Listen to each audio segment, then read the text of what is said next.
Move 13 Actu. Jusqu'à 13h30, Move. Les gossip hop de Move 13 Actu, les infos hip-hop du jour servis avec du jus de bagarre parce que Cardi B et Nicki Minaj se sont tapés ce week-end.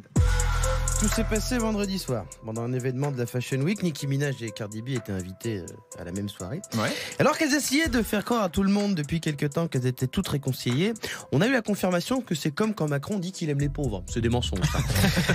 Vu qu'il y a eu baston et que Cardi B était sortie de force de la soirée avec une grosse bosse comme une balle de tennis sur le front. Alors, qu'est-ce qui s'est passé pour qu'elles se mettent sur la tronche? On sait déjà ou bien le FBI d'Internet enquête toujours? C'est bon, on a tout. Ok, On a tout. très bien. Nicki Minaj, en fait, n'a pas arrêté de lancer des pics subliminales à Cardi ces derniers mois.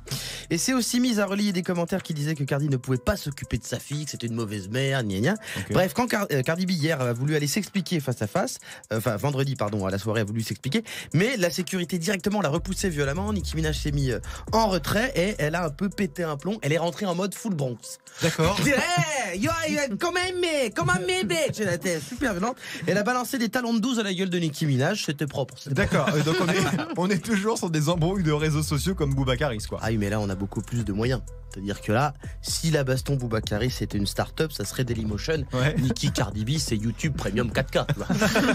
Excusez-moi, mais bordel, les Américains savent bosser. Je veux dire, c'était supérieur à tous les niveaux, même budget, costume, déco. Boubacaris, c'est quand même deux mecs sapés comme des gauches du fitness park en congé maladie. Là, Cardi B et Nicki Minaj, sortis de tapis rouge à base de robes qui coûtent le prix d'une bagnole. Alors que chez Nicki Minaj, très peu de tissu pourtant. Oui, c'est vrai. Très peu de tissu, mais c'est cher. Ensuite, c'était pas filmé au Huawei entre deux emojis singes qui se cassent les yeux, excusez-moi, sur Snapchat. Là, on était en multicam, on voit tout. Hein, quand Cardi B balance une chaussure, bam, projectile, travelling, ralenti, c'est comme l'avare. C'est incroyable, on voit bien. Cardi B se retrouve le cul à l'air après avoir essayé de faire un saut de mouton sur un des vigiles. On a une contre-plongée. Normal. C'est-à-dire qu'on est bien, les Américains sont au-dessus. Alors au final, qui a gagné ce combat dantesque? Comme d'hab, les hommes, Nassar.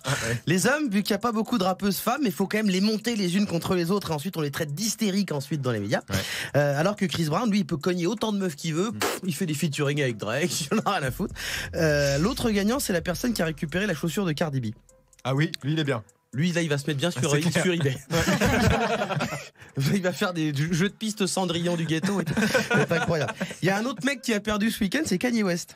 Ah, qu'est-ce qu'il vient foutre là-dedans, Kanye West? Il pensait faire l'événement en annonçant la suite de l'album Watch the Throne qu'il avait fait avec Jay-Z en 2011, mais tout le monde s'en branle. J'ai même pas vu du coup. Et surtout qu'on sait pas pourquoi il dit la suite. On se disait pas, on se disait que c'était fini, Watch the Throne. Tu vois, il y avait pas Ensuite, il va y avoir Niggas in Berlin, Niggas in Madrid, Niggas in Strasbourg. C'est Martine, quoi. C'est les Martines. Martine à la plage, Martine à la ferme. Super. Merci beaucoup, Guérin, pour ce débrief complet de la baston du week-end. Move. Move.